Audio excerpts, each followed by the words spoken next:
Surf maps are huge. But how huge exactly? Let's find out. First we need a reference. Let's go with a standard CS Source player model, which is 62 hammer units high. Hammer units, often just called units, are the unit of measurement within the source engine and equal to 1 inch per unit. Kinda. I mean, listen, okay. I don't know how you can make something that is that straightforward, incredibly unlogical and complex, but trust me on this.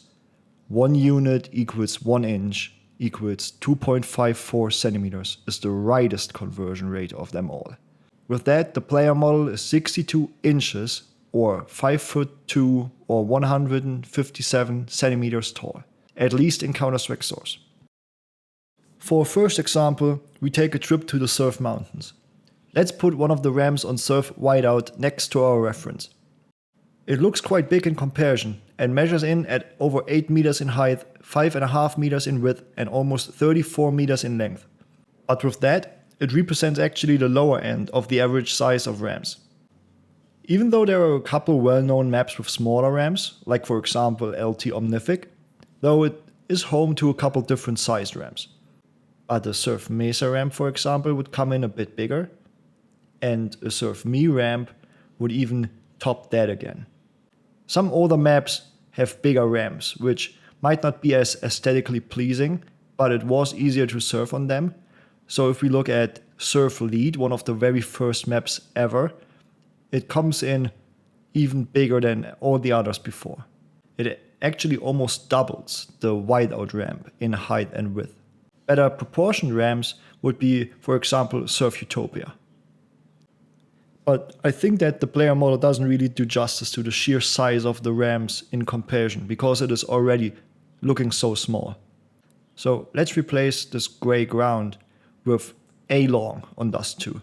Already for the Omnific ramp, A-long isn't wide enough, and the Mesa ramp is almost as long as Dust 2 as a whole, and towering over it by a solid margin. Obviously the other ramps will not fit in any better as they're even more humongous. But there is one more ramp I want to show you. A little backstory. In September 2011, mapper Fission released the amazing Surf Overgrowth. And in 2014 he released a sequel, Overgrowth 2. Both maps are absolutely beautiful, play fantastic, and are able to encapsulate the quintessence of Surf perfectly. Gaining speed, sliding triangles, and flying through the air. A lot. And these triangles are massive. We remember the Utopia ramp. Almost 13 meter high and 72 meters long, it would take you 14 seconds to walk from one end to the other. Okay, now let's see Fission's ramp. 30 meters high. That's almost 100 feet. 150 meters long. Usain Bolt would need 14.35 seconds to sprint the length of this ramp. And Dust 2 seems like a miniature next to it. In fact, the other surf ramps look like miniatures next to it as well. I think we need a different comparison for this. So let's go with the biggest CSGO map there is, or at least I have decompiled. The Danger Zone map Ember. And this is a beast of a map. It comes with 13,000 brushes. Not brush sites, 13,000 brushes. It has more hammer triggering going than I've ever seen in my life. I think the mappers needed to use so many loopholes and optimization tricks to make this work in Source that even Granis would take his head off for this. Maybe. But I mean, it still cost me over 15 minutes just to get it somewhat clean.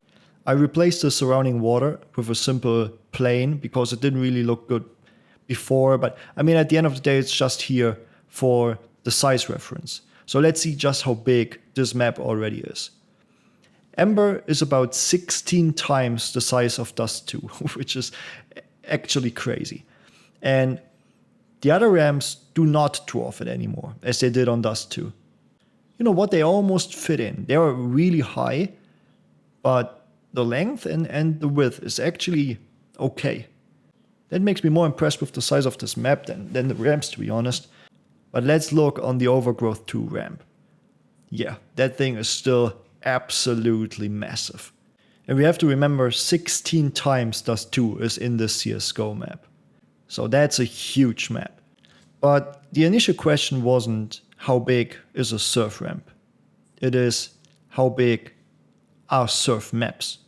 And I could now throw some numbers at you, but let me show you something instead. Right, so this is the very last jump on Overgrowth 2. And it is a long one. How long exactly, you ask? Well, you could jump over all of CSSDE Nuke easily. Okay, that's not that impressive, right? Since Nuke has all these big ass streets going on. But if we use normal maps that don't have that, you would clear DE Train, followed by Cobblestone, followed by Office in one jump. Or you could also finally clear DC Ember. No, you actually couldn't. I mean, that map is just insanely big.